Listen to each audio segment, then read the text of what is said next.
और वही कांग्रेस की इकलौती उम्मीद थी। पूरे चुनाव में मुझे लगा उस तरीके से। देखिए शुभेंदु अधिकारी के घर की ये तस्वीरें हम आपको दिखा रहे हैं। देखिए यहाँ पर शुभेंदु अधिकारी गाड़ी से निकलते हुए दिखाई दे रहे हैं। ये आपको दिख रहे हैं शुभेंदु अधिकारी अपनी गाड़ी में बैठे हुए हैं।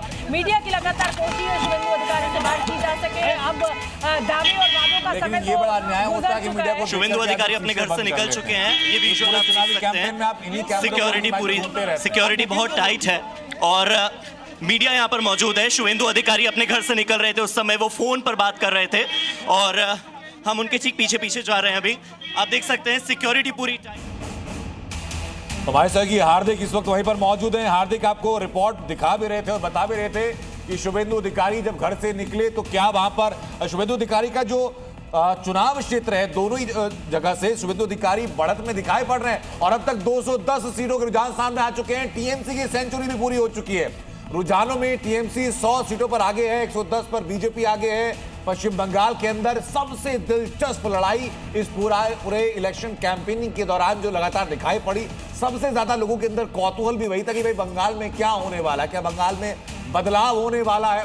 इलेक्शन कमीशन के जो आपने बदलाव वहां पर देखिए, इलेक्शन कमीशन के ऊपर जो आरोप लगाए गए, सबसे ज्यादा बंगाल में पिछले चुनावों के मुकाबले में सबसे ज्यादा सेंट्रल फोर्सेस को डिप्लॉय किया गया। टीएमसी की भी सेंचुरी लग चुकी है और 110 वर्सेस 100 की ये लड़ाई है। 2 से 12 सीटों का हमें रुझान मिल चुका है। अन्य जो है कांग्रेस और अदर्स जो मतलब आप कहिए वो 2 सीटों पर है। यानी जो हम लोग कह रहे थे कि सिर्फ 2 मेन पार्टियों के बीच की लड़ाई है बंगाल की, वो रुझानों में भी दिखाई दे रहा है। और देखिए बराबर टक्कर हो गई है। 105 के साथ 212 सीटों का हमें रुझान मिल चुका है। बीजेपी और टीएमसी लगातार कांटे की टक्कर इस समय नजर आ रही है। पुदुचेरी में 30 में से 18 में बीजेपी ने बढ़त बनाई हुई है। असम की तो बात ही करना, मुझे लगता है कि अब इस समय क्या की जाए। 67 सीटों के साथ यहाँ पर पश्चिम बंगाल की 105 ये बड़ा दिलचस्प है।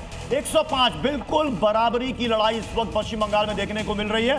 105 और 105 2021 में शुरुआती ट्रेंड आपको याद होगा।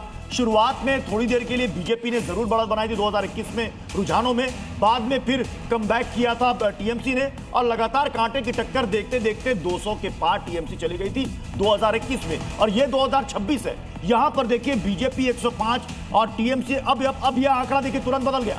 106 बीजेपी, 104 टीएमसी। 2 सीटों के फर्क से बीजेपी इस वक्त बढ़त बनाई हुई है, लेकिन टीएमसी भी लगातार कांटे के मुकाबले में टक्कर में बनी हुई है। ये इस वक्त पश्चिम बंगाल में कहना बड़ा मुश्किल है रुझानों को देखकर कि यहाँ पर क्या होने वाला, क्या वाकई में यहाँ पर बड़ा परिवर्तन होगा। विधानसभा चुनाव में सबसे टफ फाइट कंपटीशन जो देख रहे हैं वो बंगाल के अंदर फिलहाल देख रहे हैं। इतना टफ कंपटीशन टैली में रुझानों में अभी दिखा नहीं था हाल फिलहाल। और ये बड़े दिनों बाद दिख रहा है। ये भी मैं कहूंगी कि तमाम पिछले विधानसभा चुनावों को कवर करते हुए देखते हुए, चाहे वो बिहार का चुनाव हो, महाराष्ट्र का हो, हरियाणा का हो, बड़े दिनों बाद ये दिलचस्प लड़ाई दिख रही है। हालांकि हरियाणा में लड़ाई दिलचस्प थी, 12 बजे के बाद अचानक नतीजों ने यू टर्न ले लिया था और बीजेपी के हक में लड़ाई चली गई थी। लेकिन बहुत दिनों बाद टीवी स्क्रीन पर इस तरीके का मुकाबला देखने को मिल रहा है। विधानसभा में पश्चिम बंगाल के आंकड़ों में जो है लगातार टक्कर दिखाई दे रही है शुभेंदु अधिकारी और ममता बनर्जी। अब की बार किसकी सरकार, ये सवाल अभी तक साफ इसका जवाब नहीं हो पा रहा है रुझानों को देखकर।